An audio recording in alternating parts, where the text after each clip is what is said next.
Aujourd'hui, je souhaite te révéler l'un des plus grands dangers qui menacent les hommes puissants. Non, ce n'est pas le manque de vision. Non, ce n'est pas l'absence de force ou d'intelligence. C'est quelque chose de bien plus subtil, bien plus sournois. C'est précisément ce qui provoque la chute de ce que l'on pensait inébranlable. Reste jusqu'à la fin, quand cette vérité pourrait te protéger toute ta vie. Encore soit qu'il est puissant homme parce qu'il manque d'idées, de compétences, de force mentale ou de moyens. Mais la vérité, c'est que la chute commence presque toujours par une fissure invisible, le manque d'humilité. Et quand je parle d'humilité, je parle pas de se rabaisser, du se fort petit ou incapable, non. Je parle de cette capacité précieuse de garder les portes ouvertes, celle des conseils, des reproches sincères, des remarques constructives, même quand on croit tout savoir. L'humilité, c'est rester conscient que peu importe notre niveau, nous restons des mortels faibles, toujours perfectibles. Pour illustrer cela, laisse-moi te raconter une histoire vraie, l'histoire de l'un des hommes les plus brillants de son époque, le cas de Steve Jobs.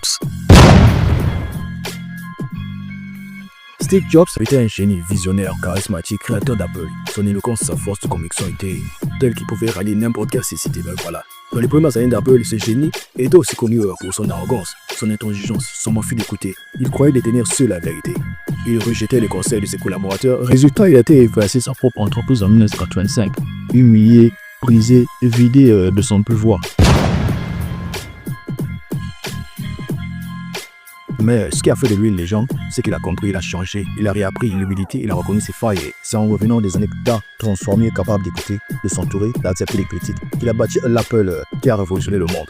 S'il n'avait pas compris cette leçon, il serait resté un génie perdu dans le blé. Mais l'humilité l'a sauvé et grâce à cela, il est devenu bien plus grand que le simple entrepreneur qu'il était avant.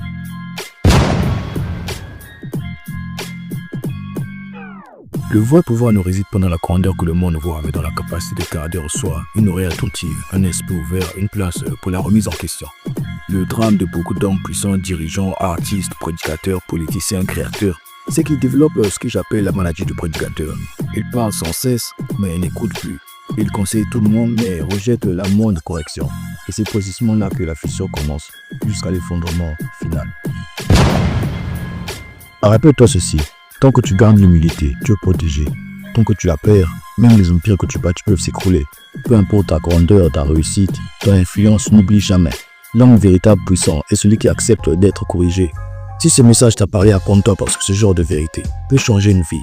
La tienne, c'est Destaqué. On se retrouve très bientôt pour un nouveau message profond.